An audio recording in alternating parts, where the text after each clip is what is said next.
হরে কৃষ্ণ। হরে কৃষ্ণ। প্রভু, আপনি কেমন আছেন? আমি ভালো আছি, আপনি কেমন আছেন? হ্যাঁ, ভগবান শ্রীকৃষ্ণ আমাকে খুব ভালো রেখেছেন। আপনি মন্দিরে আসছেন? হ্যাঁ। সুন্দর তিলক কাটা দেখতে পাচ্ছি, আপনি তিলক পরলে আপনাকে খুব সুন্দর লাগে। ধন্যবাদ। প্রভু, আপনি কার সাথে আসছেন মন্দিরে? আমি আসছি আমার বাবা মার সাথে।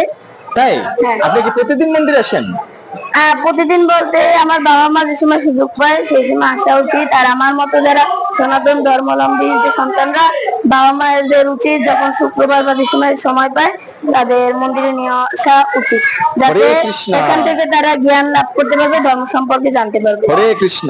শুনুন শুনুন, প্রিয় দর্শক শুনুন, এই ছোট্ট বাবুটি কি বলল। প্রত্যেক বাবা মার নাকি উচিত তার সন্তানকে মন্দিরে নিয়ে আসার জন্য, এই ধর্মীয় শিক্ষা লাভের জন্য এবং পারমার্থিক জ্ঞান লাভের জন্য। তার আমি এই ছোট্ট বাবুটির কাছে আরো কিছু কোশ্চেন করি, দেখি উনি কি পারেন। আপনি কি শ্রীমদ্ ভগবত গীতা থেকে একটা শ্লোক বলে আমাকে শোনাতে পারবেন এবং আমার সাথে যারা দর্শক আছে তাদের শোনাতে পারবেন? একটু বলুন তো, একটু লাউডলি বলবেন প্রভু।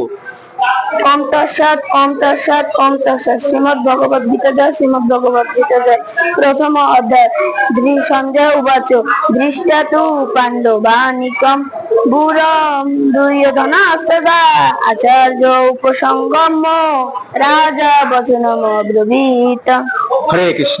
প্রিয় ভক্তবৃন্দ, এই ছোট্ট বাবুটিকে আমার অন্তঃস্থল থেকে শত সহস্র কোটি দণ্ডবাদ প্রণাম, এবং আমার সাথে যারা আছেন তাদেরও আমি জানাই আমার অন্তঃস্থল থেকে দণ্ডবাদ প্রণাম। প্রিয় ভক্তবৃন্দ, দেখতে পাচ্ছেন কি সুন্দর ভাবে এই ছোট্ট বাবুটি শ্রীমদ্ ভগবত গীতার থেকে একটা শ্লোক অধ্যয়ন করে শোনালেন, এবং প্রত্যেক বাবা মার উচিত এইরকম তার সন্তানকে ধর্মীয় শিক্ষায় শিক্ষিত করা, পারমার্থিক জ্ঞানে উন্নতি লাভ করা।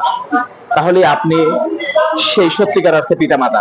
সবাইকে জানাই শুভ রাত্রি। হরে কৃষ্ণ। সবাই ভালো থাকুন।